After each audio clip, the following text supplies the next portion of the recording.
Hello again, book lovers, and here is what I thought of The Coddling of the American Mind, a book by Jonathan Haidt and Greg Lukianoff, subtitled How Good Intentions and Bad Ideas Are Setting Up a Generation for Failure.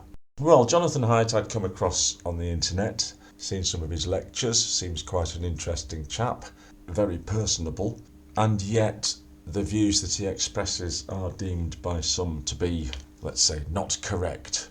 So, what is the coddling of the American mind according to these two social psychologists?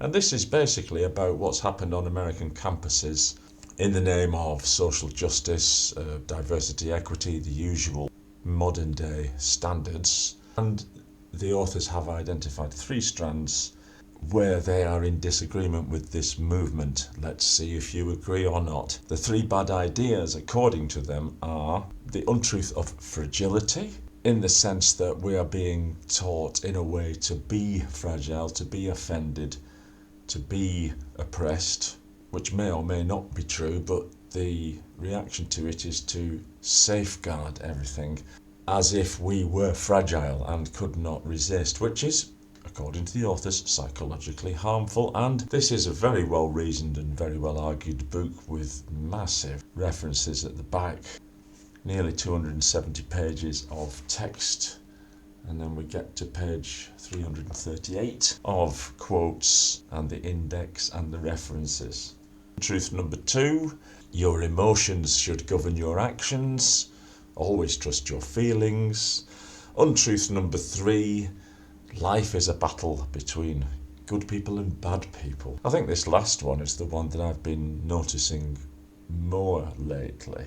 I wonder, is it my perception, or is it the sort of, as people say, polarisation is occurring in societies and we're being driven towards positions where we have to take a stance on things as if we were all interested in everything. However, let's examine this short and jaunty book, and one which I saw play out on the internet in real time, as some of this focuses on the events at Evergreen College and what Brett Weinstein had to go through. And I saw those images, and as Bill Maher put it recently in a joke on his late night show, he asked ChatGPT if there were any connections between these recent mass woke demonstrations and the Chinese movement of the Red Guards under Chairman Mao.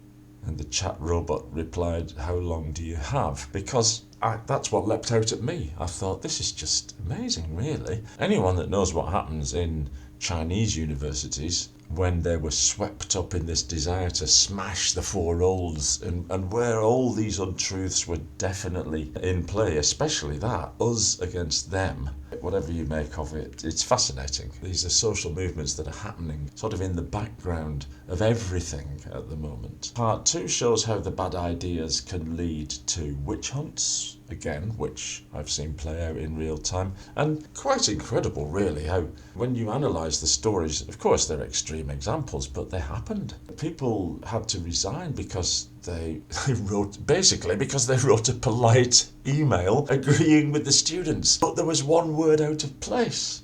I mean, in this case, the word was mould. The student fitting the mould, something like that. And I'm recording this at a time when I think serious propositions, you never know how serious, but they seem to come from way up sources in California, the fount of these bad ideas, that we can't say words like field or mummy, as in Egyptian mummies, for fear of offending people. But who are we offending by calling a mummy?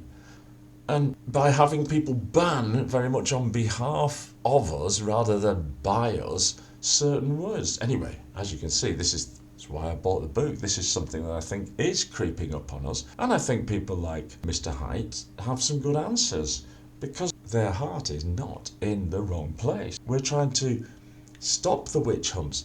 There's a story of a school janitor, if I remember rightly, and he was reading a novel about how a student body precisely had risen up and stopped the Ku Klux Klan imposing itself on the campus, and I think there'd been a battle and this was based on this. Anyway, the trouble was that the cover was a Ku Klux Klan member, and this was enough to trigger someone and make them feel unsafe, and so off he went. Then the authors study, how did we get here? This is part 3. And, I'll just list the titles here because the polarisation cycle I've already mentioned. Anxiety and depression is rising in young kids. Paranoid parenting. And again, another little anecdote where there was a 10-year-old girl waiting in a car for her mother who'd gone into the store just for a couple of minutes and even asked her if she wanted to come to the store with her. And she said, no, I'm okay, I'll just wait here. And got arrested for that because you've got to be over on top of your kids all the time. And before we leap to the yes, but what about all the child abductions and etc., etc., read the book, read the statistics, read what these things can lead to. It's taken until now for the state of Utah, for example, to undo the laws that made it illegal, basically, for parents to let children play out. And I'm from the generation when, on a good day in summer, one played out from after breakfast until when the sun went down and there were never any adults around. Well, we were lucky that we lived on the edge of town and we had countryside to play in. But yeah, paranoid parenting is chapter 8. I've just glossed over the anxiety and depression. That's a massive issue as well. Connected with what? Connected a lot of the time with screen time, believe it or not. I mean, it's not like we don't know these things. Chapter 9, the decline of play. That's what I just said, basically. Chapter 10, bureaucracy of safetyism, of course. America is the super litigious culture of the planet, so these bodies are worried about lawsuits and, again, bad consequences can come. There is also, because the authors are positive, they suggest certain ways out of these and certain green shoots. There's the unsupervised play hour before school is being introduced in I can't remember where. And they are being studied to make sure that, bullying doesn't increase and, in fact, it decreases. I'm only reporting what I'm being told in the book. But these are the people, sociologists, social psychologists, people with an interest in how human beings really behave and what we are.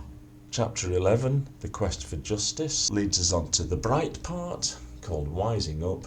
Wiser kids, wiser universities, wiser societies. So, as you've heard me getting worked up about some of these issues, if they work you up or exercise your imagination in a similar way, this would be a great book. I whisked through it because I was very familiar with the arguments and what is argued in a lot of the chapters, but it's nice to see it all fleshed out and extremely well referenced, and it makes a powerful case. Well, we like to have our confirmation biases confirmed from time to time, don't we?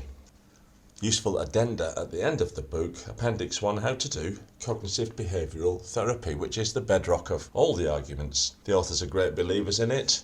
It seems to be widely accepted. And there's a lovely list of psychological mistakes that we all make.